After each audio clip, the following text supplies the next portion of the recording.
परीक्षित राजाचं चरित्र, हे सर्व चरित्र श्रवण करत करत श्रीमद भागवत आज 5व्या दिवसावर आलेला आहे. 5व्या दिवसाची कथा सुरू झालेली आहे. पंचम दिवस आहे आणि या वर्षी आपण जो विषय निवडला भागवतातला बोलण्यासाठी, तो विषय आहे अवधूत. अवधूत कोण आहे? अवधूताची व्याख्या काय? अवधूत शब्द कुठं कुठं लागू पडला भागवतामध्ये? तर पहिला अवधूत शब्द लागू पडला शुकदेवाला. 4 दिवस आपण शुकाचार्यावर बोलण्याचा प्रयत्न केला. दुसऱ्या स्कंदामध्ये पुढे अवधूत शब्द वापरला गेला नाही. तिसऱ्या स्कंदामध्ये अवधूत शब्द कपिल देवासाठी वापरला गेला. की पृथ्वीचा जन्म होते आणि पृथ्वीचा जन्म झाल्यानंतर पृथ्वी पाण्यामध्ये जाते.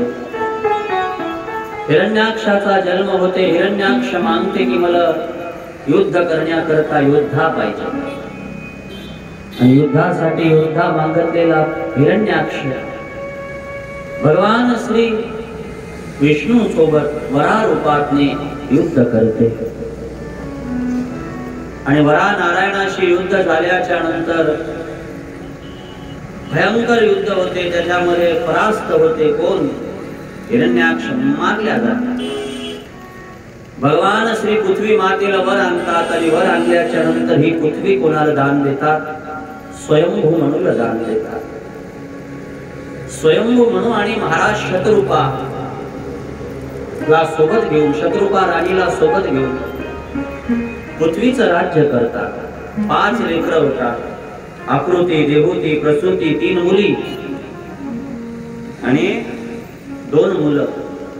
प्रियव्रत आणि उत्तानपाद नावाचे 2 पुत्र जन्माला येतात. ते 2 पुत्र जन्माला आल्याच्या नंतर सगळीकडे आनंद निर्माण होते, परमानंद निर्माण होते. पृथ्वीचं राज्य करणारा स्वयंभू म्हणून पहिला राजा बनते. आकृतीचं लग्न रुचिक ऋषी सोबत होते. प्रसूतीचं लग्न दक्षाशी होते आणि देवहूतीची कथा मी तुम्हाला पुष्कळ वेळा सांगितली की देवहूतीचं लग्न कर्दम ऋषीशी होते. पहिले मोठीचं करतात, मग लहानीचं, मधलीला नवरा सापडत नाही. फार शोधतात, वर सापडतच नाही. एक दिवस नारद येतात आणि नारद सांगतात, बाबा संत आपल्या घरी आले की लोक विचारतात, बाबा मुलीचं कधी होईल? नारदाला स्वयंभू म्हणून विचारते की मला सगळं सुख दिलं देवानं, पण माझ्या मधल्या पोरीचं लग्न होत नाही.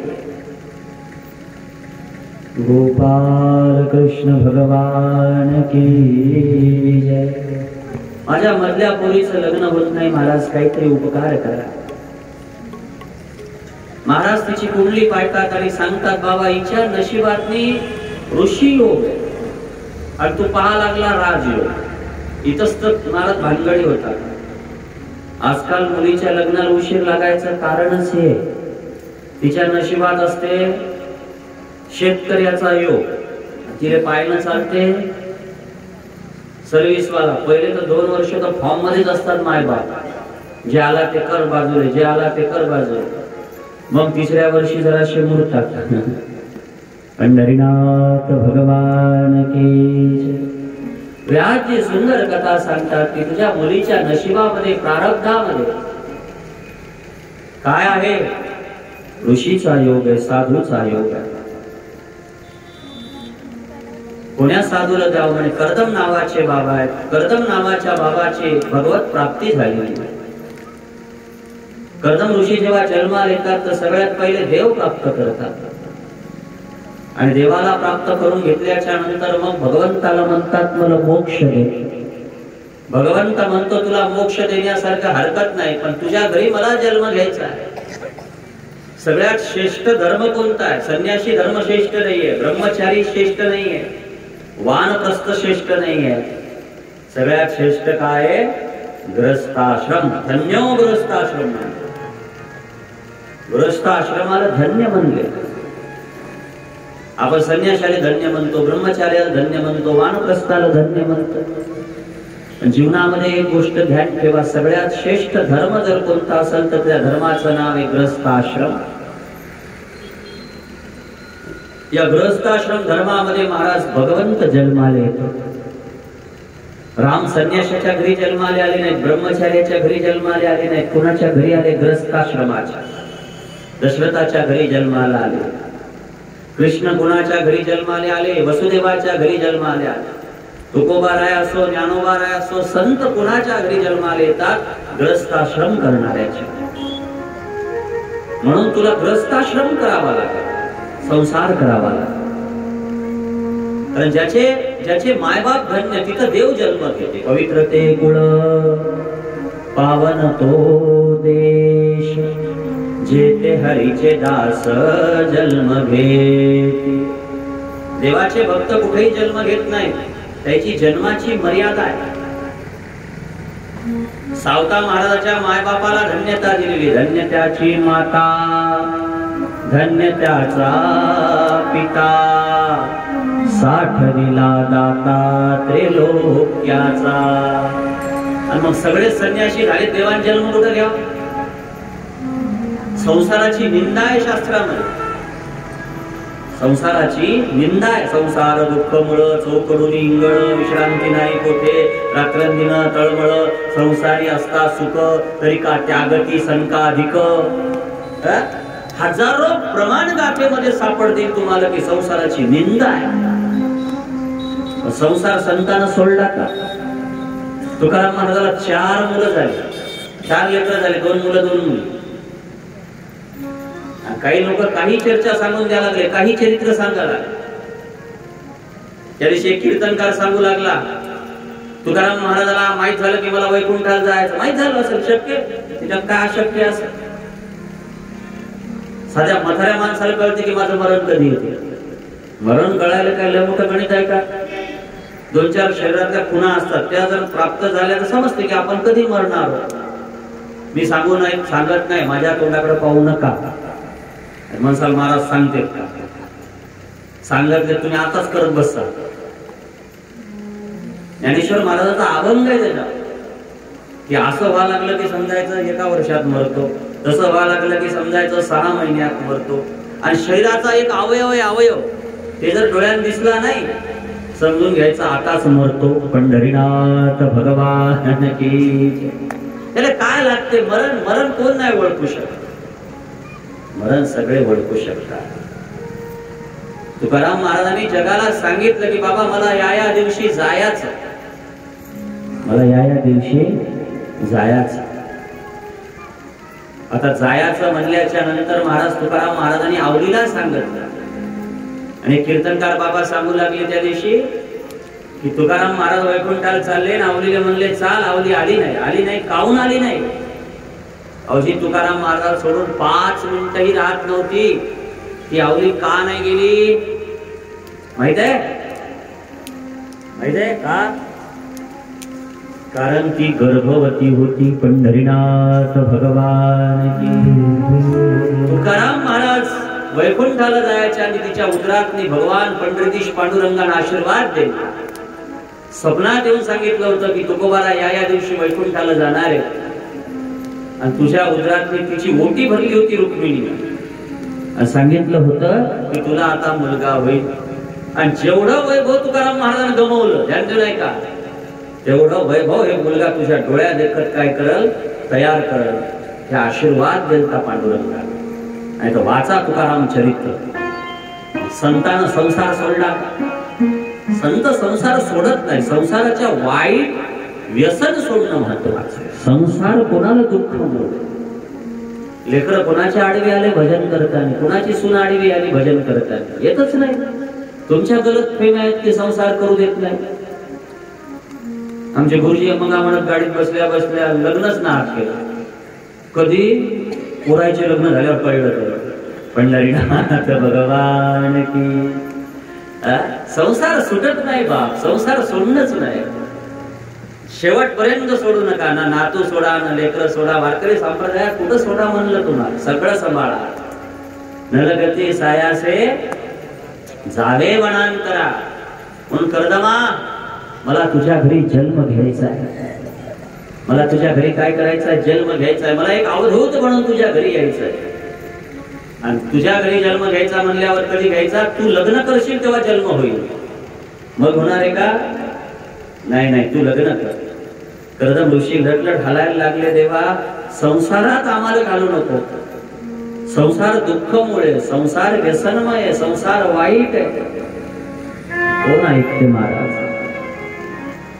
लक्ष द्या, संसार कितीही वाईट असला महाराज तर देवाला एक मागा. हात जोडून विनंती तुम्हाला, देवाला किती मागा, काय मागा? देवा संसार कसाही असू दे, दुःखाचा भांडार असू दे, पण संसार करणारी पत्नी चांगली भेटू दे. पंढरीनाथ भगवान. समजते का काय बोलतो मी ते? देवाला एवढंच म्हणा की देवा संसार किती दुःख मुळ असला तरी चालते, पण नवरा कसा भेटू दे? माळकरी भेटू दे, भजन करणारा भेटू दे, हरिपाठ म्हणणारा भेटू दे, पंढरपूरची वारी घडू दे. नाही तर नवरा एकीकडे बायको एकीकडे, काय अर्थ? ते संसार दुःख मुळे. पती एकीकडे, पत्नी एकीकडे, भजन दोघांचंही होत नाही. काही काही घरात मोठ्या भानगडी आहे, काही घरात महाराज आहे, बाई बाईच आहे. काही घरात बाई बाई आहे, देव भजन करणारी आहे, माणूस माणूसच. देवाला एकच मागायचं बसणारे की आम्हाला जोडा चांगला आहे. जेव्हा तुकाराम महाराज कर्दम ऋषी म्हणतात, मी भजन करायला लागलो की तिनं भजन कर, मी देवाची पूजा करायला लागलो की तिने नैवेद्य तयार करा, मला सत्संग दे देवा, स्त्री संग नको मला. काय मागितलं? मला एक जोडीदार दे की जे जोडीदार काय करेल, माझ्या सोबत भजन करू लागलो. आणि एक सांगतो इथं बसणारे, बाईनं परमार्थ करायचा म्हणला तिच्या मनानं करू शकते, तिला काही बंधन नाही आहे, मनानं करू शकते. पण माणसानं परमार्थ करायचा म्हणला त्याला मदत बाईचीच पाहिजे. पंढरीनाथ भगवान की. आणि बाईची मदत जर घरातून नसली तर माणूस परमार्थ करू शकत नाही. तुम्ही किती काही म्हणलं 2 भजनी घरी जेव घालायची, मी जर ठरवलं 2 भजनी घरी जेव घालायचे, 2 वारकरी घरी न्यायचे, जेव घालायचे, माझी इच्छा आहे म्हणाल तू, आणि तिनं जर नाही म्हणलं, कोणाची प्रॉब्लेम हेच आहे ना, तिनं जर नाही म्हणलं. काही काही बाया एवढ्या डेंजर येतात. एका गावात माझं कीर्तन होतं, कीर्तन सुटलं, एक माणूस गाडीत बसला, म्हणलं काय महाराज कुठं चालले? आपलं वाडीत घरे म्हणजे रस्त्यात 2 किलोमीटर, चला दूध घेऊन जा. म्हणलं चला. गेलो, त्याच्या दारात जाऊन उभं राहिलो. ते उतरला खाली, आणि खाली उतरल्याच्या नंतर त्यानं 11:30 ते 12 वाजेपर्यंत दरवाजा वाजवला, पण त्या भवानीनं काही दरवाजा उघडला. मी म्हणलं येऊ द्या ना, मला येऊ द्या. ते म्हणलं नाही नाही, दूध घेतल्याशिवाय जायचंच नाही. जिकून तिकून त्या बिचारीनं असा धडकन दरवाजा उघडला, आणि लगेच होय ते जोऱ्यानं म्हणे महाराज आहे महाराज. याचा कुठं आवाज नाही, ते कसं करते महाराज आहे महाराज आहे महाराज. ती बाई राहिली काय म्हणते माहितीये का? हे का टाईम आहे का म्हणते महाराजाला आणायचं. खरं आहे ना, 11:15 वाजले. मी घरात गेलो, सोफ्यावर बसलो, आणि त्या बाईने गॅस पेटवला. गॅस पेटून लगेच काय केलं, आता चहा करायचा. लगेच विचारलं काय घेतात तुमचे महाराज?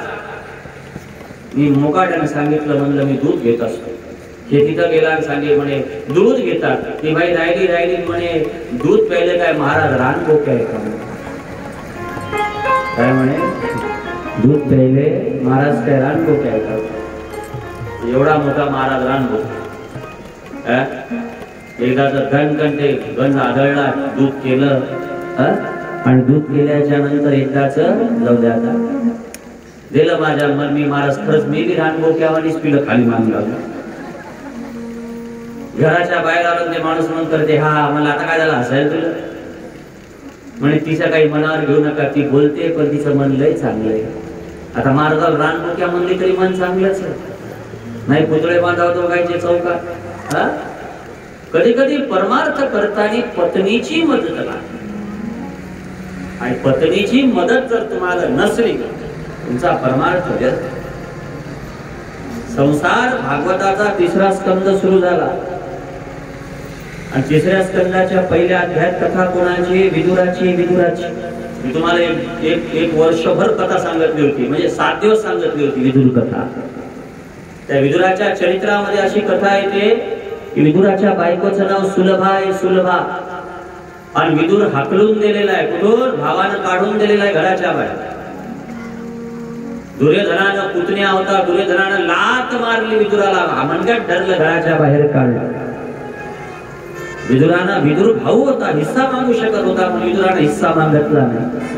विदुर घराच्या बाहेर आला, आपल्या 2 मुलाला गुरुकुलामध्ये पाठवलं, पत्नीला बरोबर घेतलं, एक कृष्णाची मूर्ती घेतली घरातली आणि विदुर गावाच्या बाहेर गंगेच्या काठावर राहायला लागला.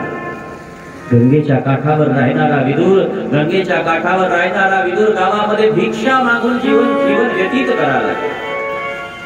रोज सकाळी उठायचा, भिक्षा मागायचा, निघायचा, भिक्षा मागायचा, उठायचा, निघायचा, दिनचर्या करायचा, भजन करायचा. दादा, ही गोष्ट कोणाच्या कानावर गेली? धृतराष्ट्राच्या कानावर गेली की माझा लायना भाऊ गावात भीक मागते आणि मी कोण आहे? तर मी पूर्ण भारत देशाचा सम्राट आहे. विदुराला काय ऐकल्याबरोबर धृतराष्ट्राला वाईट वाटलं. मी कोण आहे? पूर्ण भारताचा सम्राट आहे आणि माझा लायना भाऊ काय करायला लागला? भिक्षा मागायला. भावाला हाकलून दिलं, त्याची लाज वाटली नाही. भावाला घराच्या बाहेर काढलं, त्याची लाज नाही. पण भाऊ भीक मागते, याची लाज. कोणाला? धृतराष्ट्राला. आणि मग लाजाच्या भारात त्या धृतराष्ट्रानं काय केलं? 50-60 बैलगाड्या भरल्या.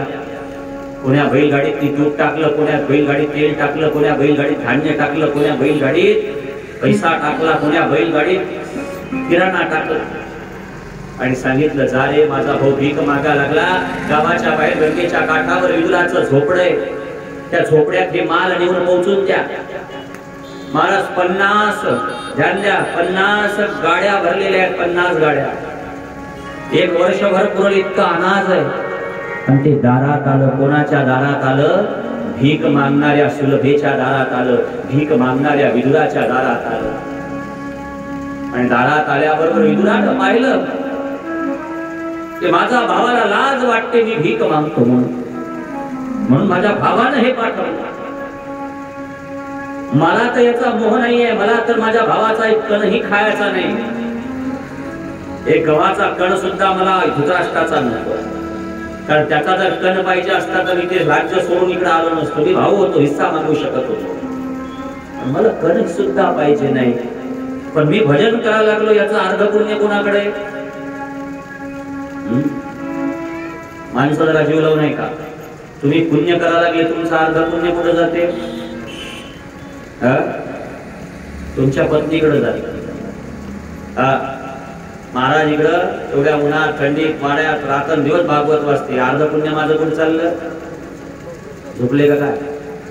झोपली असं का कूलर लावून? म्हणजे अर्ध पुण्य कुठं चाललं? पत्नीला चाललं. आपोआप घेणं नाही, देणं नाही. काय देवानं डिस्काउंट दिला काय माहित. माणसाचं अर्ध पाप कुठं जाते? कुठं जात नाही. माणसालाच बघावं लागते. आणि माणसाचं अर्ध पुण्य कुठं जाते? बायकोकडे जाते. आणि बाईचं अर्ध पुण्य कुठंच जात नाही, तिच्याकडे राहते. आणि तिचं अर्ध पाप कोणाला भोगा लागते? म्हणजे किती डिस्काउंट दिला सांगा. मग विदुरानं विचार केला, कधी कधी विचार केला पाहिजे गुरुजी, की आपलं अर्ध पुण्य हिच्याकडे चाललं, ही त्या पात्रतेची आहे का नाही? पंढरीनाथ भगवान की. कधी कधी पत्नीची परीक्षा घेतली पाहिजे. आपण जर पुण्य करायला लागलो, सत्कर्म करायला लागलो, भरत बाबा, राजू बाबा, आपण जर अर्ध पुण्य करायला लागलो तर आपल्या पत्नीला आपलं अर्ध पुण्य चाललं. आपल्या पत्नीचा अधिकार आहे का नाही अर्ध पुण्य घ्यायचं? कधी कधी तपासलं पाहिजे. मी एकदा तपासलं होतं, तुमचा अधिकार आहे का नाही. आत्ताची गोष्ट आहे. आता पंढरपूरला आमचं भागवत होतं ना, आणि मग भागवत होते तर आम्ही गोदाकडून किराणावर, गोदा दुकान आपला देवगडमध्ये, आणि मग तिनं यादी केली. म्हणजे एवढी यादी आहे, काही आचार्याने यादी दिली, ती सगळी यादी मी केली. यादी नेऊन दिली गोदाकडे. म्हणलं हे सामान काढ. तर खूप मोठं सामान असते, रोजचे 200-300 माणसाचं जेवण, भरपूर सामान असते. ते काय एका मिनिटात निघणार आहे का? म्हणलं कधी देता? म्हणजे उद्या सकाळी नेऊन जा म्हणे महाराज, नाही तर मग आज रात्री झालं तर रात्री. म्हणलं बर. फक्त म्हणलं एक काम करा, 25 किलो शेंगदाणे आणली द्या. ते म्हणे ते कशाले? म्हणलं ते मिक्सरातून काढावं लागतात. पंढरीनाथ भगवान की. तिनं सांगितलं म्हणून द्या. म्हणलं काय हरकत नाही. त्यानं 25 किलो शेंगदाणे गडबडीत मोजले, दिले. घडली घटना आमच्या घरात घडली. 25 किलो शेंगदाणे मोजले, दिले. मी आणले, घरात दिले, त्यानं भाजले, ते काढले, गळले. काय करायचं त्याची भानगड केली. संध्याकाळी पुन्हा फोन आला, महाराज तुमचा किराणा रेडी आहे. पोरं गेले, ऑटो घेऊन मोठा किराणा टाकला, आणला किराणा पूर्ण जसाचा तसा भरला, पण त्याच्यात पुन्हा 25 किलो शेंगदाणे आले. काय आले? 25 किलो शेंगदाणे पुन्हा आले. आणि ध्यान द्या, आल्याबरोबर मी लगेच म्हटलं की म्हणे 25 किलो शेंगदाणे आले. म्हणलं बरं झालं, आपला फायदा झाला, देवानं कृपा केली. समजलं तुम्हाला? देवानं कृपा. लोक लय अशी पिशवाणी म्हणतात देवानं कृपा केली. ही अशी नीच कृपा करत का देव तुमच्या?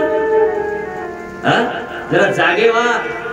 एखाद्या दुकानात जातात आणि एखाद्या दुकानदारानं मोजताना काय केलं, त्याने 1000 घ्यायचे तर काय घेते, 100च घेते, 900 वापस देते. आणि अशी गलती झाली की लोक देवाची कृपा झाली. अरे येडे हो, त्या 900 रुपयासाठी पुन्हा जन्म घ्यायला लागला.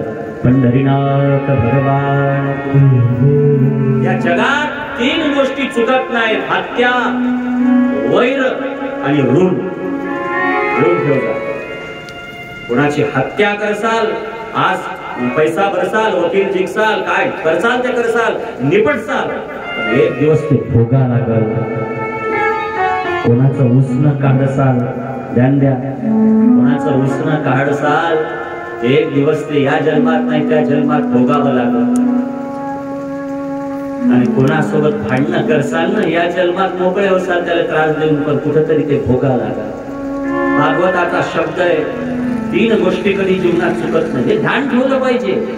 काचा फायदा झाला मला? माझ्या काय माहित, काय माहित देव परीक्षा पाहते का काय काय. माझ्या जीवनात अशा घटना 7-8 खेप घडल्या. तर द्यायचे 500, 5000 द्यायचे, त्यांना 500 घेतले, 4.5 वापस दिले. मेडिकलचं बिल 5 आहे, 500 कशी काय? त्याचं लक्षात झालं 2000 काय. असं किती खेप झालं. पण मी घरी आलो, मोजलो, लक्षात आलं, हे असं झालं तर झालं, पुन्हा परत दिलं. पंढरीनाथ भगवान की. कुणाचं धन खाणं इथं बरं वाटते, आता वाटे बहु मजा, पुढे आहे अमसजा. एवढं मजा घेत काय ते फेडा लागते. तुमच्या गावात अधिक मास झालता का? अधिक मासातली पोथी ऐकली का? वाचली तुम्ही गुरुजी? त्या अधिक मासाच्या पोथीत एक कथा आहे, सांगू का? काय नाही तुम्हाला काम नाही ना. एक फार गोड कथा आहे, जरा भागवत बाजूला सोडून सांगतो, आहे का? त्याच्यात एक इतकी गोड कथा आहे की एक माणूस काय असते, त्याचं पोरग लहान असते, मुलगी लहान असते, आणि त्याचं असं इच्छा असते की माझे लेकराचं लग्न, माझ्या पोराचं धन दौलत, मुलीचं लग्न, ऐशो आरामात जीवन गेलं पाहिजे. गेले असते 200 रुपये रोज. मग ते बायकोला म्हणते, इकडे काय, मी 10 वर्ष म्हणे परदेशात कामाला जातो. जरा जिवलो नाही का कथा? धोंडी महात्म्याचा अध्याय. मी जरा परदेशात कामाला जातो, आणि मी परदेशात कामाला जाऊन काय करतो, जरासं धन कमवून आणतो, म्हणजे आपले लेकरं बाळ संसार प्रपंच हे काय होईल, आनंदात जगतील. काही हरकत नाही महाराज. गेला जंगलात, गेला भागात, कोण्यातरी दुसऱ्या देशात, परदेशात 10 वर्ष राब कष्ट केले, रात्रंदिवस. बायको सोडली, लेकरं सोडले, परिवार सोडला. त्यांच्या आशेनं 10 वर्ष ढोरासारखे कष्ट केले. आणि ढोरासारखे कष्ट केल्यानंतर 100 मुद्रा तयार झाल्या. लक्ष्मी नाही का सगळे? 100 मुद्रा तयार झाल्या. मुद्रा. आणि 100 मुद्रा तयार झाल्याच्या नंतर त्या 100 मुद्रा कमरेला लावल्या. 10 वर्ष लागले. आणि खुश झाला की चला आता माझ्या पोराची जिंदगी बनली, आता माझ्या पोरीचं लग्न धूमधडाक्यात होईल, माझ्या पोराचं घर बांधणं चांगलं होईल. आणि तिथून जे घोड्यावर बसला, टकाक टकाक टकाक निघाला. 7-8 दिवसाचा प्रवास पूर्ण झाला. घराकडे यायचा आता 12 दिवस प्रवास होता. अर्धा प्रवास पूर्ण झाला. आणि तेवढ्यामध्ये एका झाडाखाली झोपला. सकाळी उठला महाराज, गडबडीत पाणी होतं, आंघोळ केली. आणि आंघोळ केल्याच्या नंतर बास्कट घोड्यावर टाकलं. पण जे सुवर्ण मुद्रा होत्या ना उशाला ठेवलेल्या, त्या तशाच राहिल्या. किती होत्या? 100. म्हणजे या टायमात 1-2 कोटी ते तिथंच राहिले. आणि घोड्यावर बसला आणि टकाटक टकाटक निघाला. तेवढ्यात त्या रस्त्याने एक वेश्या आला, धंदा करणारा व्यापारी आला, वेश. आणि ते वेश्या आल्याच्या नंतर त्या वेश्यानं काय केलं, त्या झाडाखाली पाणी पाहिलं, आंघोळ करा वाटली, खाली उतरला. उतरल्या सोन्याचं बंडल दिसलं. काय दिसलं तरी बा? सुवर्ण मुद्रा दिसल्या. त्या उचलल्या, खिशात टाकल्या. आणि मग पैसा सापडला मग थांबते का? आता खरं सांगा, जर समजा एखाद्या जत्रात आपल्याला 1000ची नोट सापडली तर माणूस तिथंच थांबते का? कोणाची घ्यावं, कोणाची घ्यावं? समजलं ना? एका मिनिटाच्या आत ते वेश्य 100 मुद्रा 10 वर्ष लागले कमवायला त्या माणसाला. याला फुकट सापडले. यानं धरल्या त्या फुकट्या दाबल्या आणि या दिशेला जिकडे रस्त्याने तिकडे चालला गेला. पाऊल वाट लांब चालला गेला घोड्यावर बस. आणि 2 मिनिटात तिथे एक शूद्र आला. ऐका कथा जीवला. तिथं कोण आला? एक शूद्र आला. आणि शूद्र आल्याच्या नंतर ते आंघोळ करत बसला गंगेचे. म्हणजे त्याच्या मनात काहीच नाही ना. त्याला काय माहिती इथं रात्री कोण झोपलं, इथं कोणाचा पैसा पडला, कोण उचलून नेला, त्याला काय माहित विचारायला. त्याला काय अनुभव त्याचा? ते मस्त आंघोळ करे गंगे यमुने गोदावरी नर्मदे सिंधू सरस्वती. याला ध्यान आलं, पैशाचा कुटकुळ तिथंच राहिलं. यानं घोडा रिटर्न केला, तिथं आला. शूद्राची गच्ची धरली. सांग पैसा काय केला? इथं तूच आला, या जंगलात दुसरं कोणीच नाही. सांग पैसा काय झाला? शूद्र म्हणे बाबा देवाची शपथ, याची शपथ, त्याची शपथ, मी पाहिलाच नाही. 40 खेप विचारलं हो त्या शूद्राने. सांग पैसा काय झाला, सांग पैसा काय झाला, सांग पैसा काय झाला. शूद्र म्हणे दादा पाया पडतोय, मी एक मुद्रा सुद्धा पाहिली नाही आणि मी कसं काय सांगू. पाया पडून काकुलती येऊन म्हणायला लागला, अरे मी 10 वर्ष झाले कष्ट केले रे. लेकरं सोडली, बायको सोडली, संसार सोडला. गेले शूद्रा. शूद्र म्हणे दिलं असतं पण माझ्याजवळ नाही, मी कुठून देऊ. शेवटी राग आला. राग तलवार काढली आणि त्या शूद्राचं मुंडकं कटाकन कापलं. घरी जाव तर लाज. पुन्हा वापस काम करायले चालला गेला. चला बुवा आता आणखीन 10 वर्षांनी वापस जाऊ, 5 वर्षांनी वापस जाऊ. पुन्हा काम करायला चालला गेला. आणि ही घटना कोण पाहिली? ही घटना पाहिली नारद बाबा. नारद बाबाने ही घटना पाहिली. नारद बाबा गेले देवासोबत भांडायला लागले.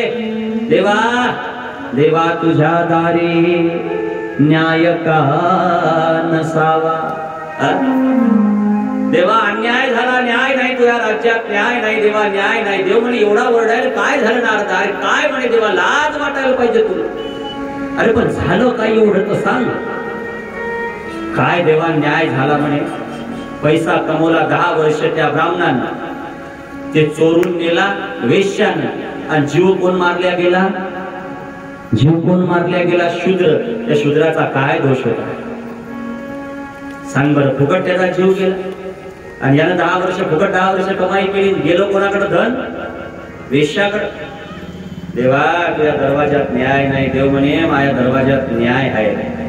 पण कसं आहे माहितीये का? भगवान के दर पर लगती है देर किंतु नहीं चलती अंधेर. पंढरीनाथ भगवान की सबका हिसाब होगा. आज गीता जयंती है और गीता जयंती में अर्जुन से भगवान ने कहा है गहनो कर्मणो गति अर्जुन. अर्जुन प्रत्येकाचा हिशोब होते, फक्त टाइम यावं लागते. टाइम. ज्या दिवशी टाइम आला ना तोंड काढायला जागा राहणार नाही. बरसों में नहीं, महीनों में नहीं, बरसों में नहीं, महीनों में नहीं, एक पल में मिलता है, एक पल में मिलता है. अपने अपने कर्मों का फल सबको मिलता है, सबको मिलता है. तुला काय माहिती नारदा?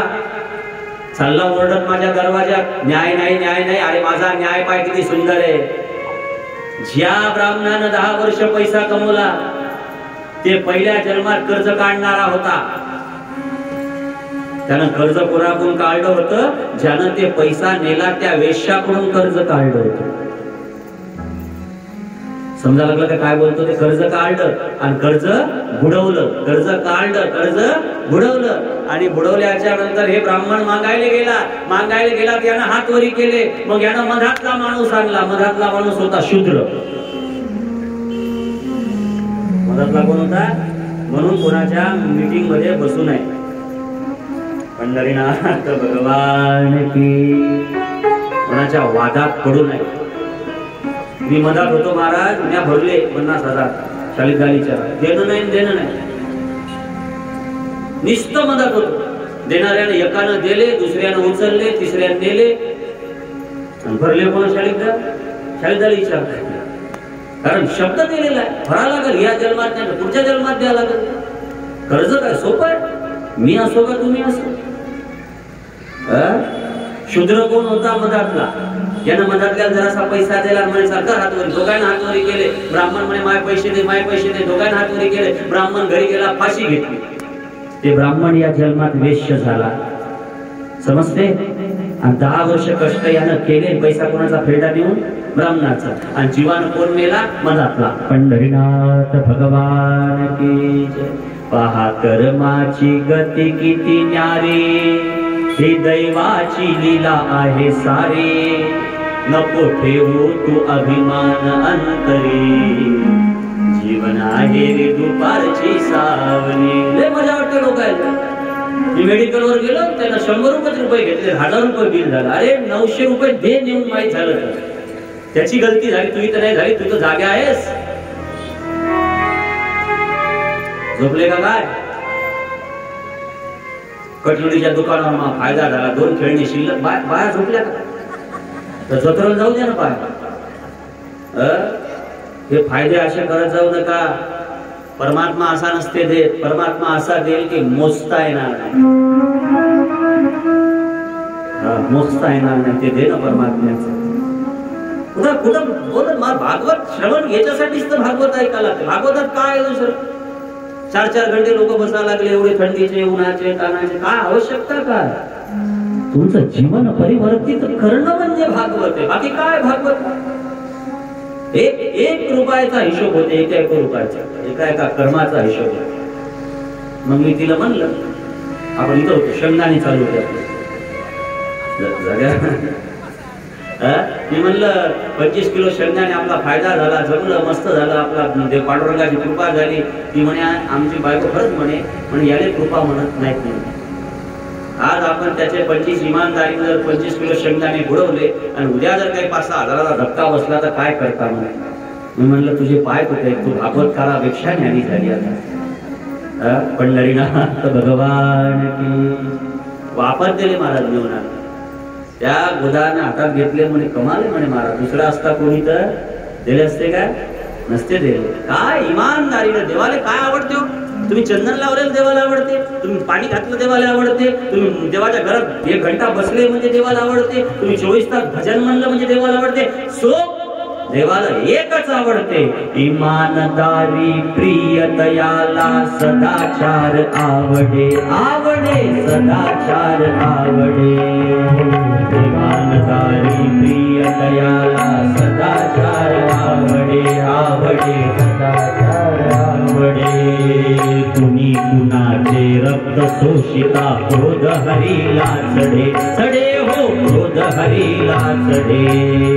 कुणी कुणाचे रक्त शोषिता क्रोध हरीला चढे. चढे हो क्रोध हरीला चढे.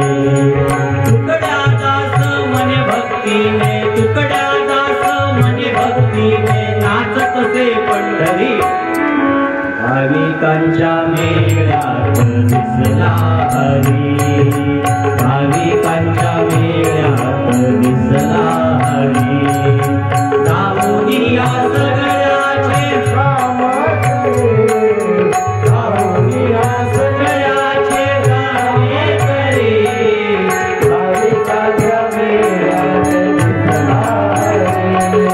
भाविकांच्या मेळ्यात दिसला हरी. भाविकांच्या मेळ्यात दिसला हरी. देव कुठं नाही, लक्ष द्या. इकडं पहा. विद्वानिकाच्या पुराणिकाच्या आसऱ्यासही नाही. आमच्याकडून नाहीये. कोणी म्हणतात आम्ही 4 घंटे बडबड करत असू. तुकडोजी महाराज म्हणतात पुराणीवालाकडे नाही, विद्वानाकडे नाही. काय शब्द आहेत? विद्वानिकाच्या पुराणिकाच्या आसऱ्यासही नाही. नाही हो आसऱ्यासही नाही. सत्ताधारी महंत खोरी यांना दुर्णे पाही पाही हो. यांना दुर्णे पाही. लय मोठी सत्ता आहे, लय मोठा महंत. 1008 15,008 40,008.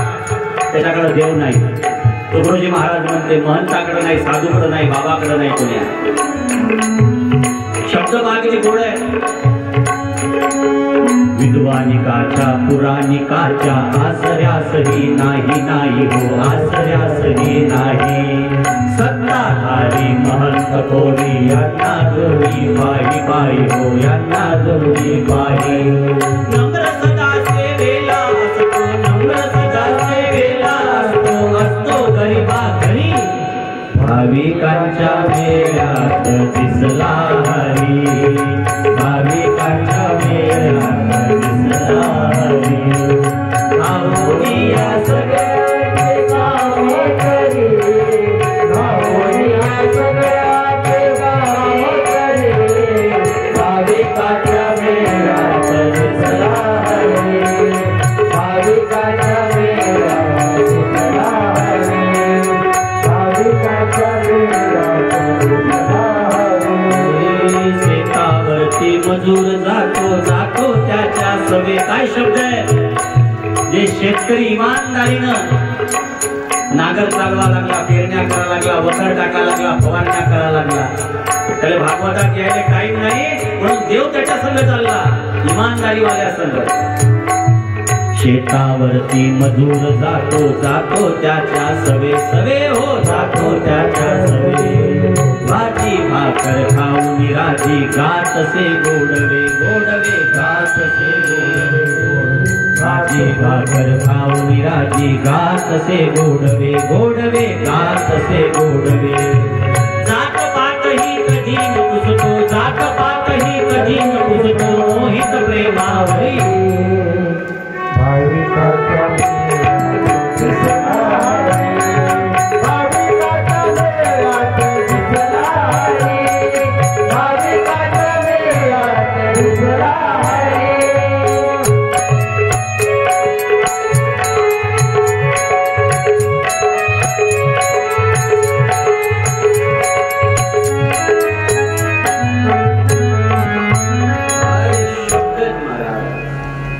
देव कुंभमेळ्यात नाही थोडा बेस कम करायचं कुंभमेळ्यात नाही देव कुठे भाविकांच्या मेळ्यात दिसला हरी अरे धावोनी या सगळ्याचे कामे करी भाविकांच्या मेळ्यात दिसला हरी भाविक त्याला एकच गोष्ट आवडते इमानदारी प्रियतयाला सदाचार आवडते कष्ट करा कमवा खा पण बेमानी करू नका विदुराला वाटलं भागवतात 3ऱ्या स्कंदातल्या पहिल्या अध्यायाची कथा आहे विदुराला असं वाटलं की बायकोची परीक्षा पहा विदुर म्हणे विदुराई तुझ्या जेठजीने हे पाठवलं काय म्हणतात तिकडे भायानं पाठवलं काय पाठवलं 50 गाड्यातनी भरून धन पाठवलं कर जमा विदुराची बायको दारात आली विदुराला म्हणते मग हे घ्यायचंच होतं तर सोडायचं नाटक कशाला केलं त्या विदुरात त्याचं खायचंच होतं धृतराष्ट्राचं तर घरदार सोडून राज्य सोडून हिस्सा काऊन नाही मागितला विदुर म्हणे बोलणं सोपं असते वागणं कठीण असते 2 दिवस झोपडीत बरं वाटल पण जेव्हा झोपडी गळायला लागल थंडी वाजायला लागल जेव्हा भूक लागायला लागल तेव्हा समजल काय ते म्हणे बाबा स्वामी लक्ष द्या तुम्ही देवाची भक्ती 100% करत असाल पण मी तर 20% करतो तुम्ही 100 खेप नाव घेत असाल देवाचं पण मी दिवसातून 20 खेप तर घेतो आणि तुमच्या संगतीत मला एवढं कळलेलं आहे की दुष्टाचा एक कण जर खाल्ला भोगावा लागतो फेडावा लागते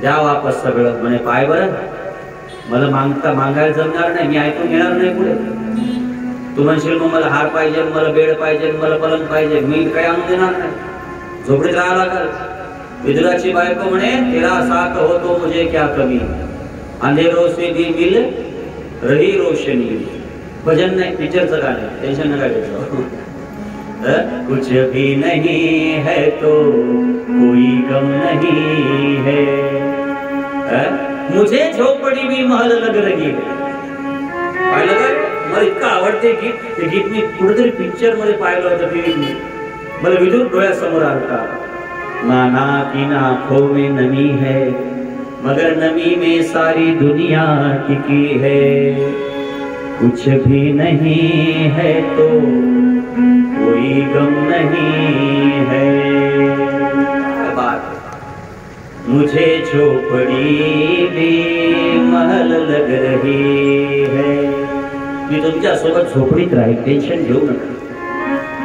पण हे सगळं विदुराचं विदुराले वापस द्या. आपलं धृतराष्ट्राला वापस द्या विदुरची. आणि विदुरजीनं सगळं वापस लावलं. आणि भागवतात शब्द आहे की विदुर आपल्या बायकोला अवधूत म्हणतात. पंढरीनाथ भगवान अवधूत आहेस, तू अवधूत आहेस. जसा दत्त अवधूत आहे, त्याच्याकडे ज्याला काहीच अपेक्षा नाही त्या अवधूत आहे. विदुर आपल्या पत्नीला अवधूत म्हणतात किंवा तू अवधूत आहेस. आणि एक सांगतो महिला मंडळ, नवरा पाप करते याच्यात तुमचा भागा नाही, पण नवऱ्याला पाप करायला लावण्यात तुमचाच भाग आहे. समजते का काय बोलतो? नवऱ्यानं पाप केलं ना, ते नवऱ्याचं पाप तुम्हाला भोगायचं काम नाही, पण नवरा पाप कोणासाठी करते? तुमच्यासाठी. आज भागवत ऐकणाऱ्या महिला मंडळीनं ठरवलं पाहिजे सगळ्यांनी की माझ्या नवऱ्याची पगार जर 10,000 रुपये, तर मी नवऱ्याला 2,000ची वस्तूच मागा. माझ्या नवऱ्याची पगार जर 40,000 असेल आणि मी जर त्याला 1,00,000ची वस्तू मागत असशील, तर ते नवरा काय करते? त्याची पगार असते 40,000, तुम्ही मागता त्याला 1,00,000, आणि मग कुठून देणार आहे ते? मग ते काय करते? टेबलाच्या खालून घेते. समजते? टेबलाच्या खालून. नाही तर मग काहीतरी पाप करते, आजान काढते, काही 2 नंबरचे धंदे करते. हे पत्नीनं सांगितलं पाहिजे. भागवत काय शिकवते? पतीला सांगितलं पाहिजे, हे बा आपण अर्धी भाकर खाऊ, असं म्हणलं पाहिजे प्रत्येक बाईला. आपण अर्धी खाऊ, काही गरज नाही. माझा किती आपले पावले श्रीमंत असू द्या, आपला परिवार श्रीमंत असू द्या, पण मी अर्धी खायला तयार आहे, पण बेमानची खायला तयार नाही. हे जर प्रत्येक बाईनं आपल्या स्त्रीनं प्रत्येक नवऱ्याला म्हणलं, तर नवऱ्याची ताकदच नाही पाप करायची. ताकदच नाही पाप करायची. बाईनं म्हणलं पाहिजे. स्त्रीला अवधूत म्हणलेलं आहे भागवता. पत्नीला अवधूत म्हणलेलं आहे भागवता. का म्हणलं अवधूत? पत्नीनं म्हणलं पाहिजे. पत्नीनं म्हणलं पाहिजे. तुम्हाला एक गंमत सांगू का? एक कथा आहे बा, ऐकली असेल तुम्ही, पुन्हा सांगता. एक गाव होतं, त्या गावातनी एक कुंभार राहायचा. एक कुंभार, आणि त्या कुंभाराचं नाव होतं गुरुजी राका. काय नाव होतं? राका. आणि त्याच्या बायकोचं नाव होतं बाका. बायकोचं नाव काय होतं? बाका. आणि त्याला एक मुलगी झाली, तिचं नाव काय होतं? बंका. लक्ष द्यावं का? नवऱ्याचं नाव राका, बायकोचं नाव बाका. म्हणजे कोण ठेवले होते काय माहिती नाव? मला आणखी माहित नाही झाले. राका बाका. पोरगी झाली, तिचं नाव काय? बंका. आणि कुंभाराचा धंदा. आता कुंभारकीचा धंदा करता करता एक दिवस काय झालं, ते मडक्याचे आळे लावले, झाड पेटवला, ते मडकं लाल गुंद आव्यात भाजायला लागले. आणि तेवढ्यात एक मांजर जोरजोऱ्यानं आवाज काढून रडायला लागले. ती मांजर त्या आव्याच्या भोवतालाशी फिरायला लागली, म्या म्या करून करून. मग राका कुंभारानं कानाले हात लावला, बाका कुंभारीनं कानाले हात लावला. देवा, या मांजरीचे पिल्ले नक्की कुठे आहेत? या आव्यात आहेत. आणि आता आव्यात पिल्ले राहिले असतील का जळून राख झाले असतील? राकाच्या डोळ्यात पाणी आलं, बाकाच्या डोळ्यात पाणी आलं. लक्ष द्या, राकाच्या डोळ्यात पाणी आलं, बाकाच्या डोळ्यात पाणी आलं. दोघं जण रडायला लागले. आणि राका आणि बाका रडायला लागले. रडता रडता बंका आली आणि बापाला विचारते, बाबा का रडा लागले? काय कारण आहे रडायचं? तुम्ही रडता का? काय झालं? आई तू रडता काऊन? काय झालं? बाप म्हणते, अगं वाईट झालं ग, मांजरीचे पिल्ले आव्यात जळाले. मी नेमकीच भागवत ऐकून आली. कोण म्हणते? बंका पोरगी. पोरगी काय म्हणते बापाला, मी नेमकीच भागवत ऐकून आली, आणि त्या जळत्या आगत जर प्रल्हादाचं रक्षण देव करू शकते. काय म्हणते पोरगी? म्हणून लेकराला भागवतात आनंद झाला आणला. पोरगी म्हणते, बाबा मी नेमकीच भागवत ऐकून आली, आणि त्या महाराजांनी कथा सांगितली की प्रल्हाद जळत्या अग्नीत वाचला, मग पिल्ले वाचणार नाही. तुमची भक्ती जर खरी असेल, तुमच्या भक्तीत जर श्रद्धा असेल, तुमच्या भक्तीत जर विश्वास असेल, तर द्या आवाज पांडुरंगा. राकान बाका उभे राहिले. राकान बाका उभे राहिले. राका म्हणे, जर पांडुरंगानं पिल्ले जसेच्या तसे बाहेर काढले, तर जिंदगीभर पुन्हा कुंभारकीचा धंदा करणार नाही. पंढरपूरला ये झोपडी बांधील तिथं जिंदगीभर राहील पांडुरंगाचं भजन कर. राकानं शपथ घेतली. हळद 4-5व्या दिवशी विजलं असं ते एका दिवसात विजलं. आणि 5व्या दिवशी जेव्हा मडके थंडे झाले, मडके उकलणं सुरू झाले, त्या मडक्यात मांजरीचे पिल्ले जसेच्या तसे होते. ती ताकद भक्तीची. पंढरीनाथ भगवान जसेच्या तसे पिल्ले बाहेर आले. घरावर तुळशी पत्र ठेवलं, घर दान केलं, जमीन दान केली.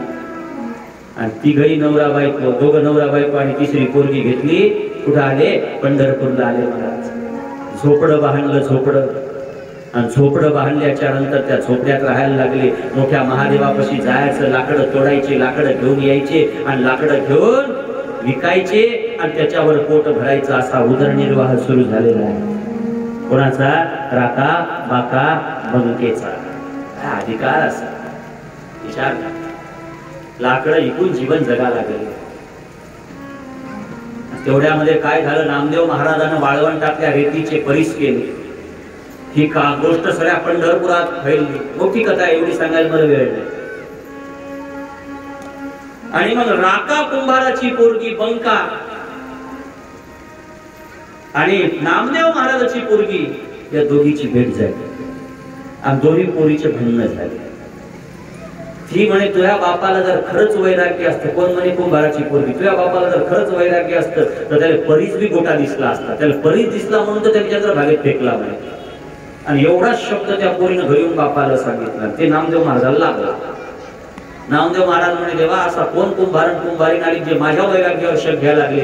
देव म्हणत राजा त्यांच्या वैराग्याबद्दल शक्यच नाही. म्हणे त्याची त्या कुंभाराची नाही वैराग्यावर मी शक घेत, पण त्याची बायको तर भुलल, कुंभारीन तर भुलल. चल आपण परीक्षा पाहू. ऐका आता कथा. विठ्ठल, रुक्मिणी आणि ती मुलगी आपलं नामदेव महाराज कुठे गेले? मोठ्या महादेवाच्या जंगलात गेले. आणि देवानं रुक्मिणीच्या गळ्यातला हार काढला सोन्याचा, मौल्यवान हार जमिनीवर टाकून दिला. आता टाकून दिला तर रस्त्यानं सगळ्यात पहिले बंका गेली. ऐका ना, कोण गेली? ती पोरगी कुंभारी. तिनं ते पाहिलं, तिला काही वाटलंच नाही, दगडासारखं समजलं चाललं. पण तिथून पुढे राका आला आणि राकानं ते हार पाहिला. नामदेव महाराज म्हणे आता हार पाहिला, जंगलात सापडला, आता मला पांडुरंगाची कृपा झाली, उचलून घरात नाही. पण राका कुंभारानं हार उचलला, म्हणजे ते घरात घालते झोळीत. पण कुंभारानं काय केला? गड्डा खाणला आणि त्या गड्ड्यात ते हार माती टाकून पुरून टाकला. समजते? पुरून टाकला. काऊन पुरून टाकला? ते वाटलं मला तर घ्यायचं नाही, पण मागून माझी बायको यायला लागली, तिला आवडला तर काय करावं. आणि बायाचे सगळ्यात जास्त भांडणं नवऱ्या संघ कशासाठी आहे? सोन्यासाठी. हा, यावर्षी मला एकदारी झालीच पाहिजे. इकडं तुम्ही ह्याजान काढा का? सोन्यासाठीच भानगड येत ना. माझी पत्नी मला सोनं मागलं म्हणून त्यानं गड्डा खाल्ला. राका कुंभारानं ते गाडून टाकला आणि ते गाडून टाकल्यानंतर राका चालला गेला. पण बाका आली. बाका आली आणि त्या बाकेनं पाहिलं माझ्या नवऱ्या काय काढलो. ते पाहण्यासाठी ती राका आत गेली आणि ते गड्डा खाणला. जसा गड्डा खाणला जर हार निघला. नामदेव महाराज म्हणे बायको नक्की घेईल. राकाच्या बायकोने ते हार उचलला आणि फेकून दिला. आणि नवऱ्याकडे गेली काय म्हणे माहितीये? तुम्ही मातीवर माती कशाला टाकली? समजते का?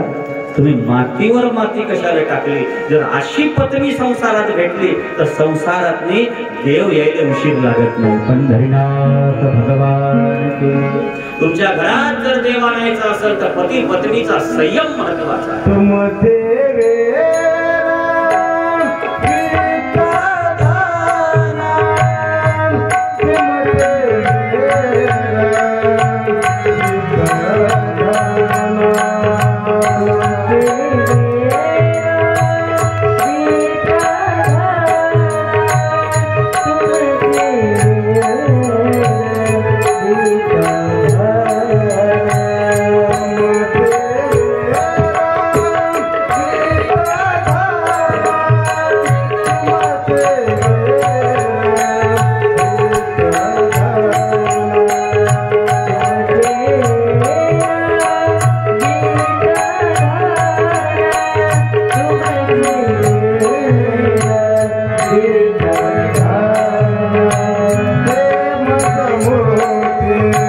Yes,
घेतलेत महाराज. तुमचे रवित धन हे मज मृतिके समान. मातुडा मानला मग कर्दम बाबाला देव म्हणा लागले भागवतात की तुम्ही लग्न करा, संसार करा. धन्यो गृहस्थाश्रम. गृहस्थाश्रम धन्य. कर्दम बाबा म्हणतात देवा मला पत्नी अशी दे. कशी दे? विदुराच्या पत्नीसारखी. कशी दे? राकाच्या पत्नीसारखी. कशी दे? तुकोबारायाच्या पत्नीसारखी. जी मला स्त्री संग नको, मला सत्संग कळला पाहिजे. आणि कर्दम बाबा मी परमात्मा मान्य करतात. देहोतीचं कर्दमाचा विवाह होतो. विवाह झाल्यानंतर कर्दम बाबा प्रतिज्ञा करतात की मी एक मुलगा होईपर्यंत संसार करतात. मुलगा करते माहिती देव माझ्या घरी जन्म आलेला, पण मुलगा होतच नाही. एका मागे एक 9 मुली होतात. गोपाल कृष्ण भगवान की. आणि 9 मुली झाल्या. कर्दम बाबाच्या लक्षात येते की मुली जबाबदारीचं काम. जर मुलीचं लग्न नाही झालं, मी संन्यास घेतला तर दोष लागल, पाप लागल. बरोबर. लेकरं जन्माला आणायचे, लेकरं सोडून द्यायचे, संन्यास घ्यायचा. लोक आमच्या महाराजानं लहान लेकरं सोडून संन्यास घेतला. कच्ची धावा त्या महाराजाची. लोक असे सांगतात फालतूपणे येऊ काही बी विचित्र. मग संसार केलाच कशाला? ते लोक असे सांगतात आमचे गुरु महाराजांना संसारात लात मारली. मग गेलताच काल गुरु महाराज संसारात तो मला भेटवलेले. विचित्रपणे सांगतात काहीच्या काही. त्याच्यात तुमचा काही दोष नाही, तुमच्या बुद्धीचा दोष आहे. अशी विचित्र गोष्टी सांगणं ही चुकीची गोष्ट आहे. लक्षात आलं कर्दम बाबाच्या की मुलीचे लग्न करणं आवश्यक आहे, धर्म आहे. कन्यादान होईपर्यंत मुलीच्या ऋणातून मुक्त होणार नाही आपण. मग मुलीचे लग्न 9 मुलीचे लग्न झाले. आणि मातेला 10व्यांदा गर्भ राहिला. आता अवधूत जन्माला येणारे भागवतातला दुसरा अवधूत कोण आहे? भगवान कपिल देव. गोपाल कृष्ण भगवान महाराज कपिल जन्माला येणारे, कपिल देव जन्माला येणारे, कपिलाचा भाव जन्माला येणारे. लक्षात घ्या. व्यासजी सुंदर कथा सांगतात. 10 महिने पूर्ण झाले आणि 10व्या महिन्यामध्ये भगवान कपिल देवाचा जन्म झाला. बोल कपिल भगवान. देवता पुष्टी करायला लागले, मंगल वाद्य वाजायला लागले. इकडं तिकडं आनंद झाला, आनंद महोत्सव झाला, सगळ्याला आनंद प्राप्त झाला. व्यासजी सुंदर कथा सांगतात. जेव्हा भगवान कपिल देवाचा जन्म झाला, जन्म झाल्याबरोबर पत्नीला मुलगा झाला की आपण तिच्या ऋणातून मुक्त झालो असं शास्त्र सांगतो. म्हणून लगेच काय केला? संन्यास घेतला. भागवत काय सांगते? 3 ऋण फिटल्याशिवाय संन्यास घेता येत नाही. त्याच्यातलं पहिलं ऋण आहे पत्नीचं ऋण. पत्नीचं ऋण कधी फिटते? तर पत्नीचं ऋण महाराज तिला मुलगा झाल्यावर फिटते. वडिलाचं ऋण कधी फिटते? तर वडिलाचं ऋण त्याचं श्राद्ध आपल्या हाताने झालं की आई वडिलाचं ऋण फिटते. मग लगेच संन्यास घेतला. आणि संन्यास घेतल्याच्या नंतर लगेच काय झालं? कर्दम बाबा जंगलात चालले गेले.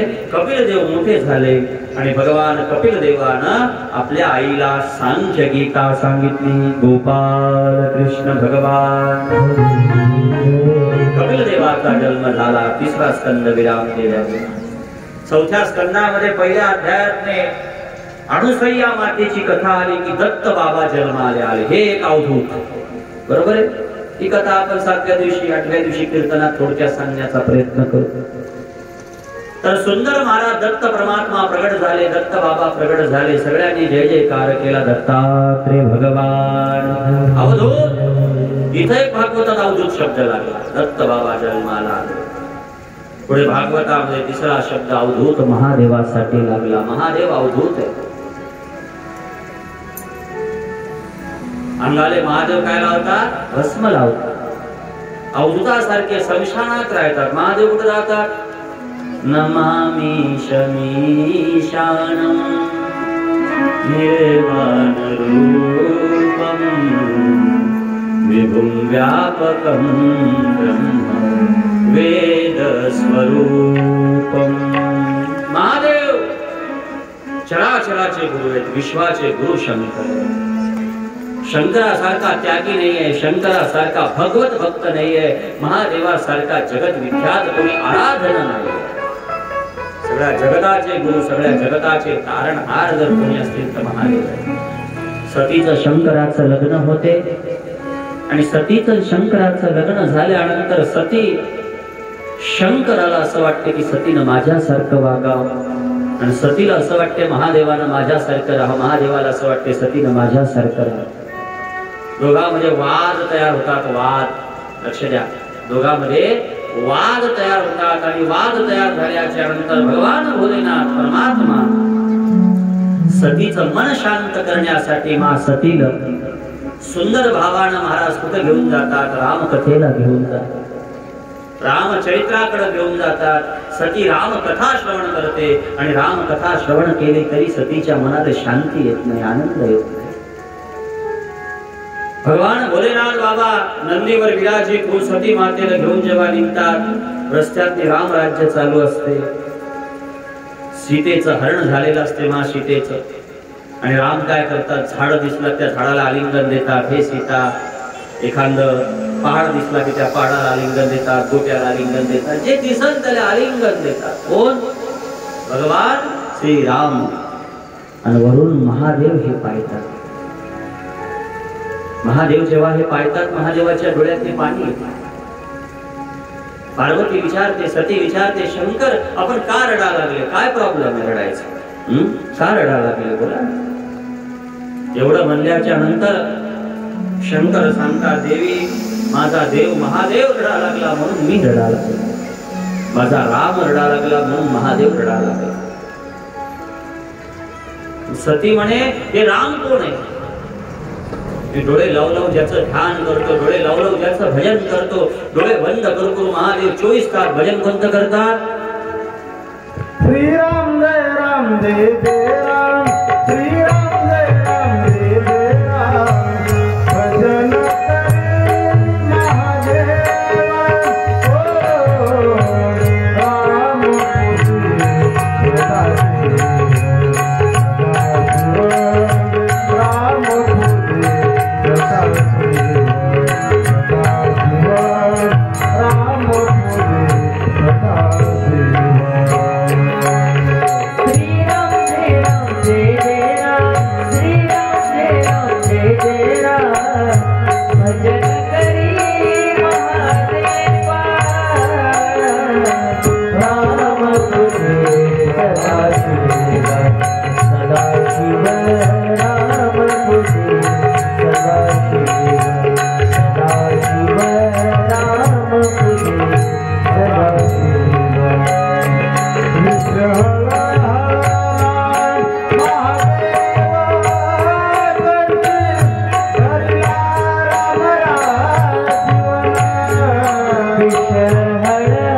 भजन करी महादेव. समजलं?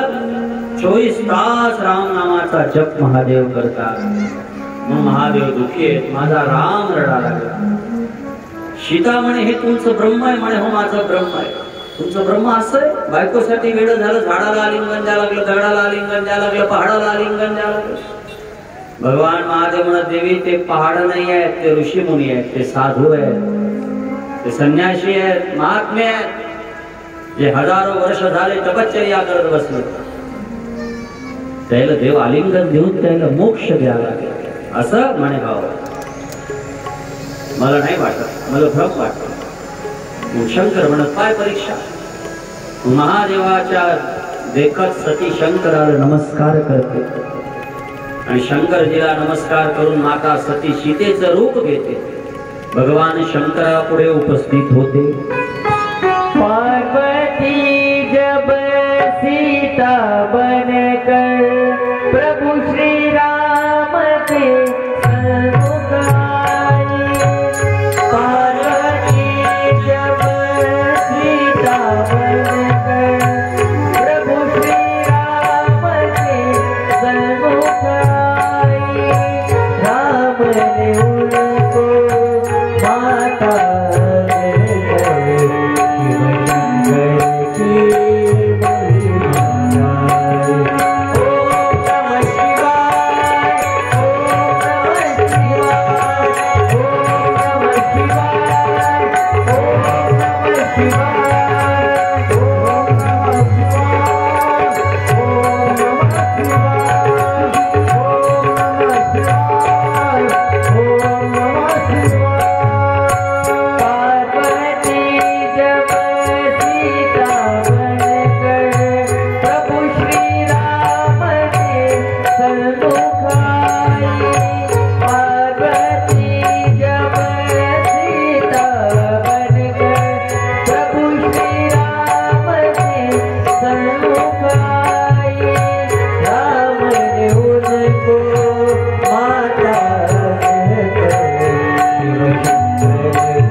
सीता मातेचं रूप घेते. कोणापुढे जाते? रामचंद्रासमोर जाते. लक्ष्मण पळत येते. दादा वहिनी सापडली, वहिनी सापडली. पळत जाते, नमस्कार करते. रामही पळत जातात आणि जाऊन नमस्कार करतात. सीता मातेच्या रूपात असणारी माता सती मांग सरकते आणि नाटक करते की प्राणनाथ या पैसा क्यों कर रहे हो, मैं आपकी अर्धांगिनी हो. तर रामचंद्र म्हणतात, आई येड्या बाणी करू नकोस. म्हणून त्या देवीचं नाव पडलं येडेश्वरी. काय माहित येडेश्वरी? पंढरपूरला जाताना लागते. येडेमाळ गाव लागते. 2-3 किलोमीटर आत गेलं तर येडेश्वरीचं दर्शन होऊन जाईल तुम्हाला. जे कोणी येड्यावाणी करत असेल गावात त्याला हमखास न्यात येईल.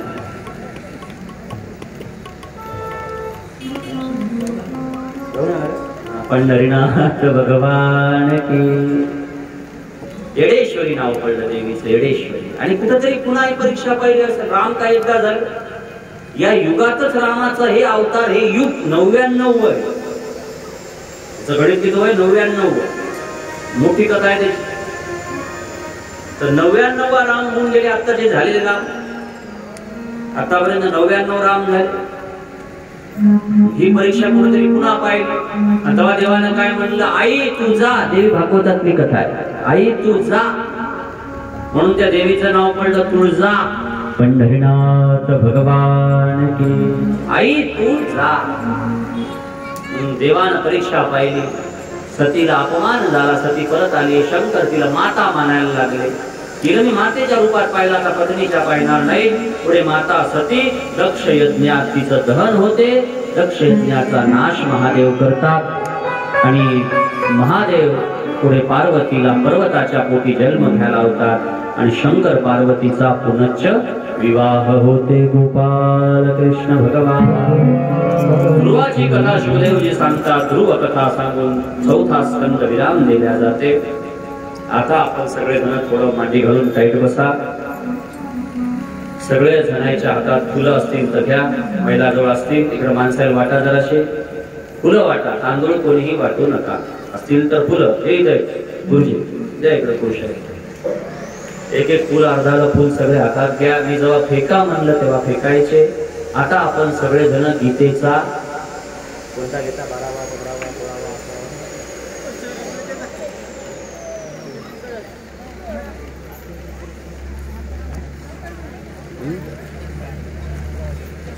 गीता घ्यायची का?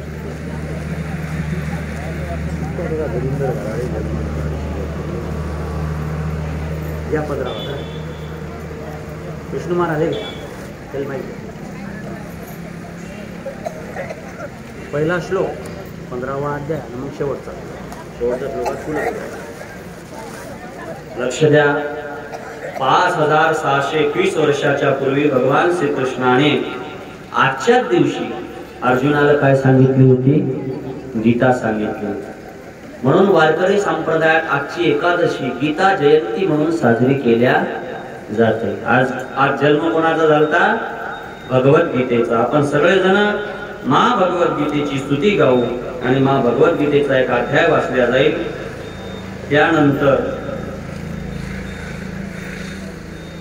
सुंदर अशा प्रकारे भगवद्गीता चालू करणं. ओंकार काय प्रतिबोधिता.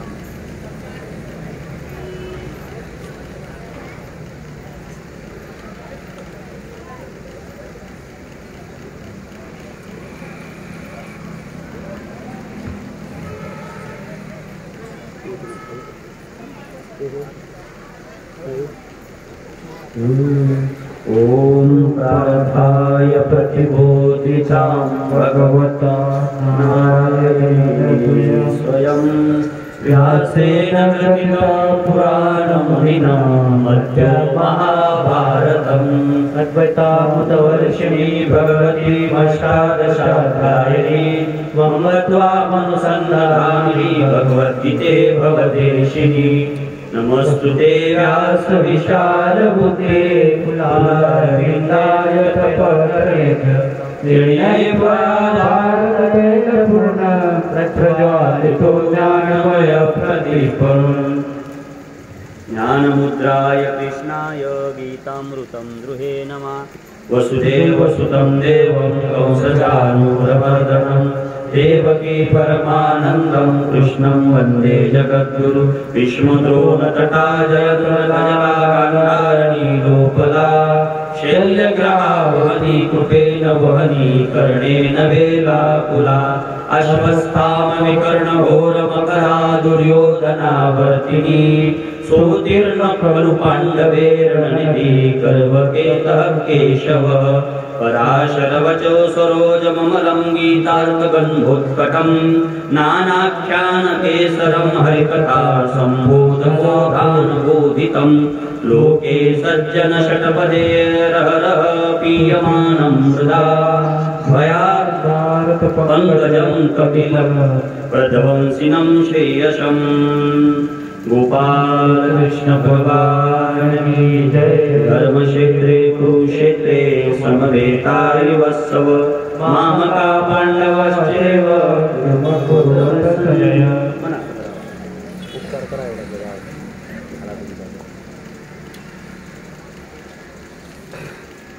15वा अध्याय होईल. त्यानंतर गीतेचा शेवटचा श्लोक होईल. आपण सगळेजण गीता जयंती. माझं तर असं मत आहे, जशी राम जन्माष्टमी होते, जशी कृष्ण जन्माष्टमी होते, तशी प्रत्येक गावात गीता जन्माष्टमी व्हाव, गीता जयंती व्हाव. ओम श्री परमात्मने नमः. चतुर्थोऽध्यायः. श्री भगवानुवाच. ऊर्ध्वमूलरक्षाकं प्राहुरव्ययं छन्दांसि यस्य पर्णानि यस्वेद सवेदवित् अदर्शोर्ध्वमनुदातस्य शाखा भूतप्रभुता विषयकवा अदर्शमुनानुसन्त संस्कृतानि कर्माणि बन्धेनि मनुष्यलोके न रूपमस्य ततोपलभ्यते नातो न चातिर्न संसर्तिष्ठा अश्वत्थमेनं सुविरूढमूलमशङ्खशस्त्रेण दृढेन चित्वा तत्परिमार्गितव्यं यस्मिन् गता न निवर्तन्ति भूय त्वमेव चाद्यं पुरुषं प्रपद्ये यथा प्रवृत्ते प्रसुता पुराणि निर्वाणमोहाजितसदोषा आध्यात्मनित्याभिनिवृत्तकामः तद्वैरिमुक्ता सुखदुःखसौख्ये गच्छन्तमूढा पदमवयं तद्भासे ते सूर्यो न शङ्को न पावकः यद्गत्वा निवर्तन्ते तद्धाम परमम् ममेवांशो जीवलोके जीवभूतः सनातनः मनश्चानि इंद्रियाणि प्रकृतिकानि कर्षति श्रेणं यद्वाप्नोति यच्चाप्युत्क्रामतीश्वर प्रेमजानि संयाति वायुप्रदानि वाच श्रोत्रं चक्षुपश्चात् च रसनं घ्राणमेव च अधिष्ठाय मनश्चाय विषयानुपसेवते उद्गानं तत्सर्वापि भुञ्जानं वा गुणाभितं प्रेमुरादानं पश्यति पश्यन्ति ज्ञानचक्षुषा यतन्तो योगिनश्चैव पश्चात्मन्यवस्थितं ततोऽप्यपदात्मानो नैनं पश्यत्यजेतसः यदादित्यगतं तेजो जगद्भासते तेजः चन्द्रमसि यच्चाग्रो तत्तेजो विधिमामकं कामादिषु च भूतानि धारयाम्यह मोचः पुरुषाणि चौषधि सर्वा सोमो भूत्वा रसात्मकः अहं वैश्वानरो भूत्वा प्राणिनां देवाश्रितः प्राणापानसमायुक्तः पचाम्यन्नं चतुर्विधं सर्वस्वरिष्ठो मत्तस्फूर्तिर्ज्ञानमपोहनं च वेदे च सर्वे अहमेव वेदो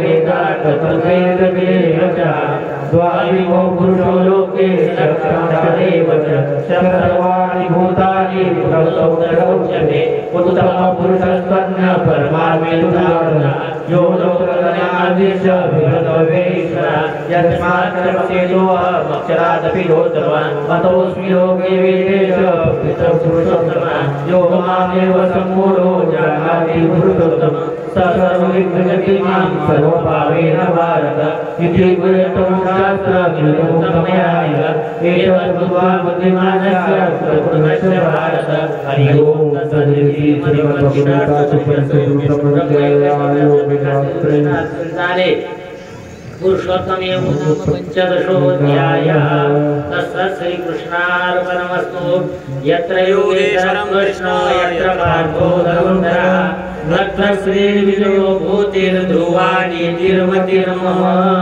गोपाल कृष्ण भगवान की जय सीता माता की जय।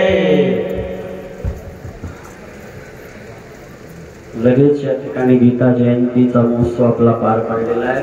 भगवद्गीतेचा जय जयकारासोबत आता सगळ्यांनी जागीच बसून राहायचंय। जाग्यावरच सगळ्यांना फराळाची व्यवस्था केलेली आहे। तत्पूर्वी 1 मिनिट सगळेजण प्रेमानं भजन करतील। दिगंबरा दिगंबरा श्रीपाद वल्लभ दिगंबरा दिगंबरा दिगंबरा श्रीपाद वल्लभ दिगंबरा दिगंबरा दिगंबरा श्रीपाद वल्लभ दिगंबरा दिगंबरा दिगंबरा श्रीपाद वल्लभ दिगंबरा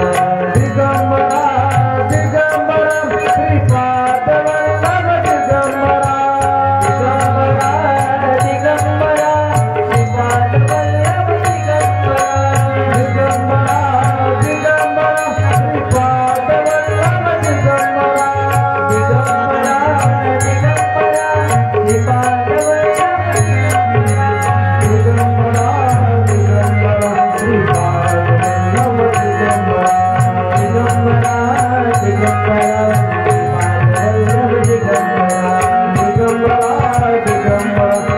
श्रीपाद वल्लभ दिगंबरा दिगंबरा दिगंबरा श्रीपाद वल्लभ दिगंबरा दिगंबरा दिगंबरा श्रीपाद वल्लभ दिगंबरा दिगंबरा दिगंबरा श्रीपाद वाटपाला सुरुवात होईल। सर्वजण जागेवर बसून फराळाचं घेतील। चला करा सुरू।